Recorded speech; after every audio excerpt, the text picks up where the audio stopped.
So now that we're through section 3.1, I want to make sure that you've seen the chapter 3 formula sheet. If you go into D2L and you look under the blank guided lecture notes, the very first document there is the financial math formula sheet, which is what I have on the screen here. You can see that it is just a single page and it is going to contain all of your chapter 3 formulas, okay? If you go to the very top, okay, your simple interest formulas are there, and that's what we covered in section 3.1. So you've got your simple interest formulas, I equals P times R times T, and then you've got the other formula, A equals P times 1 plus RT, okay? So make sure you keep this handy, okay? You can use this on your exam when it comes time to test over this material. So, you know, not only do you have to know how to work with each of the formulas, but you also need to know when it is appropriate to use each of the formulas. Okay. So what we're going to do, I think is a good idea, is that if after we complete each section, if we come back to our formula sheet and we make notes about what we learned, like when do we use each particular set of formulas, okay? And that will help you, okay? Because again, when you test over this material, even for homework and quiz purposes, it's going to be word problems, and they may all the situations may be mixed up. So you absolutely have to know when to use what type of formula, okay? So before we move on, let's go ahead and jot down what we learned in section 3.1. When do we use our simple interest formulas? Okay. Well, what we learned was there's two different situations in which you will use a simple interest formula. Okay. So if you read through your word problem and you see the phrase simple interest, that's a dead giveaway that you're going to use one of the simple interest formulas. Okay. So number one, you will see the phrase simple interest in your word problem. Okay. Easy way to spot that, okay?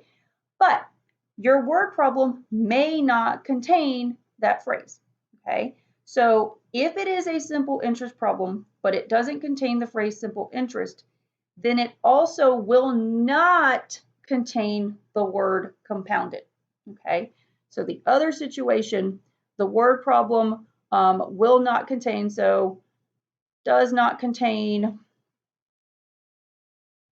the word compounded. Okay, so if one of those two things happens, that means it is a simple interest problem. Okay, so like I said, there's a lot more situations to learn. Okay, so compound interest, future value of an annuity, continuous compound interest, present value of an annuity, amortization. Okay, so one thing I want to make absolutely clear, because we're about to jump into compound interest and future value of an annuity. Okay, but something you've got to understand. I just told you for simple interest, it will not contain the word compounded. Okay, so I'm going to write a big note up here in red. All situations besides simple interest will contain the word compounded. Okay, so the word compounded will show up for compound interest, for future value of an annuity, for continuous compound interest, for present value of an annuity, and amortization.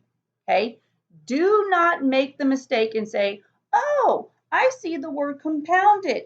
It must be a compound interest problem, and so I should use this formula. Okay, not the way it works. Okay, everything, all situations, all word problems besides simple interest problems will contain the word compounded.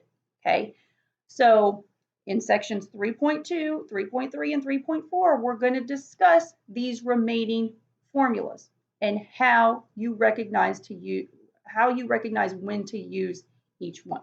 Okay, we are going to start right now. We are going to work on compound interest and future value of an annuity. We're going to learn those two formulas together. Okay, when I first taught 1324, I taught these two topics together. Okay, I taught them separately. And when it came test time, I realized that people were still mixing up compound interest versus future value of an annuity. So I feel that, teaching them together, you can learn from the get-go of, what the difference is between the two formulas. Okay. All right. So before we jump into the note packet, I'm going to go ahead and write on here what the difference is between these two formulas. Okay. So we're going to concentrate in the next packet of notes on these two formulas. Okay. So you have your compound interest formula, and you've got your future value of an annuity formula, and we will discuss what an annuity is. So here's the deal. For both of these situations, okay, in both of these cases, both for compound interest and for, well, hang on, that's going to be, need to leave myself some room to write here. Okay, so let's go ahead and do it this way. So for both of these situations, you are going to be saving money, okay? So in both of these cases, you are saving money, okay? And also, there are no withdrawals, okay? So you're not taking any money out. That's important, okay? So again, say, you've got a savings account or even a retirement account, you're saving money, okay? You're putting money in, you're not taking any money out, okay? So both situations, you are saving money, okay? The difference is how you save the money, okay? For compound interest, you're going to use this formula if it is a one-time deposit, okay? So maybe, I don't know, let me make up an example here. Maybe you have a relative that passes away and leaves you $10,000. You take that one lump sum of money and you go stick it in a savings account in the bank, and you put the money in the bank at a certain interest rate. The money will earn interest, so you're saving the money. You basically forget about the money, okay, and you let the money grow through interest over time, and then you come back later and say, how much money do I have in the bank? Okay, so you're depositing a one-time lump sum, okay? You don't take any money out. You let it grow through interest. You come back so much time later, and you figure out how much money is in the bank, okay?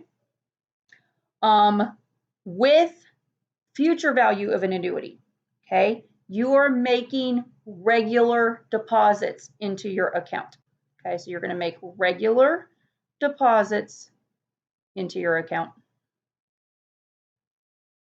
Okay, so a great example of this is, say you do open a savings account at a bank, okay, and you get yourself a job, okay, and you decide, all right, well, I'm going to do, this is actually an option in real life that, if you get your paycheck say you're paid every 2 weeks or something.